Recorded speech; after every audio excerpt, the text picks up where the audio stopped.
desires, they go on jumping ahead of you.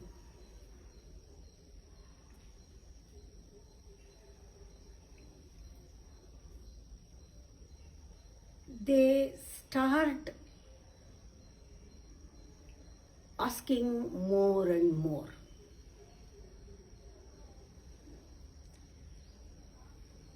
They start wanting more and more. This more and more wanting, the desire becomes greed. We say lobhitana. See, greed. Asha becomes lobha. Asha becomes lobha.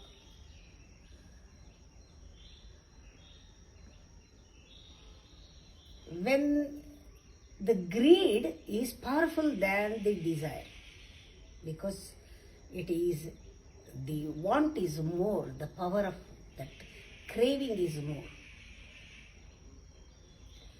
Greed has no boundary. Greed has no limits. It knows no limits. There is no limit for it. It is like a horizon. It is like horizon. We say in Sanskrit and Kannada, Diganta. Diganta is horizon. You can never reach horizon. Always the distance between you and the horizon remains the same. Always the distance between you and the horizon, constantly the same distance. Why? Horizon is not there. It just appears. It's an illusion. The earth is not meeting the sky anywhere, but it appears to be. This is an illusion. This is the case of the desire and greed. They are illusionary mind. It's full of illusions. There is one beautiful song in Kannada. Asayemba bisilu kudure eke eruve. The bisil kudure, it's a mirage. Marudu ಗಾಡಿನಲ್ಲಿ ಸುಮ್ಮನೇಕೆ ಅಲೆಯೋ, why you are wandering in the desert for seeing the mirage, thinking there is water, there is no, it appears. Desire also an appearance. Mind is also an appearance, it is not there.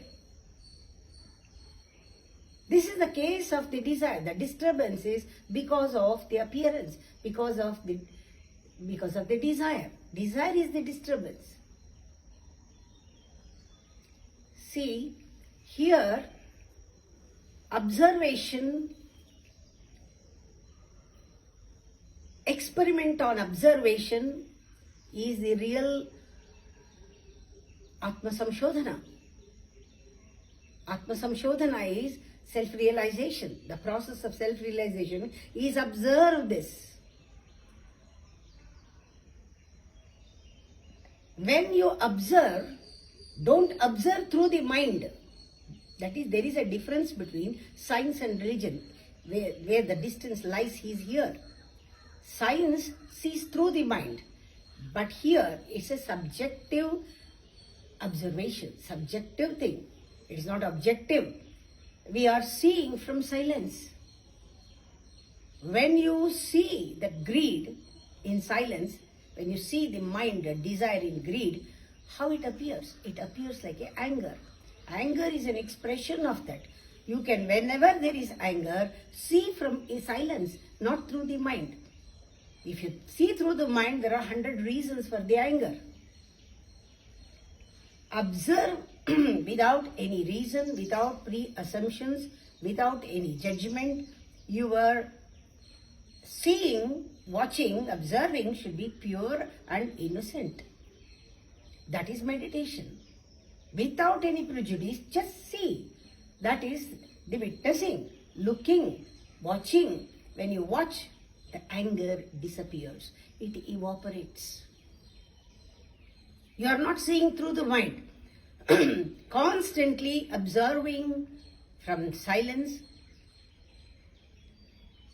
The fact, when the deeper the silence, the observation in silence, when it goes deeper, the fact becomes the reality.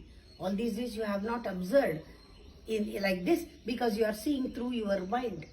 Don't see through your mind. You have 100 reasons to support your desire, reasons for the desire. When you observe in silence, mind disappears, desires disappears, or anger disappears, whatever, everything is same in different levels. It disappears. When there is no mind to watch, no more the mind to watch, mind ceases means the watcher just he turns upon you. That is realization. When the watcher becomes one who is watching, watched, or watcher becomes, that witness becomes the same. The object and the observer becomes one. That is realization. This place, Sridhar Buddha, is a scientific laboratory. It is not science like objective science.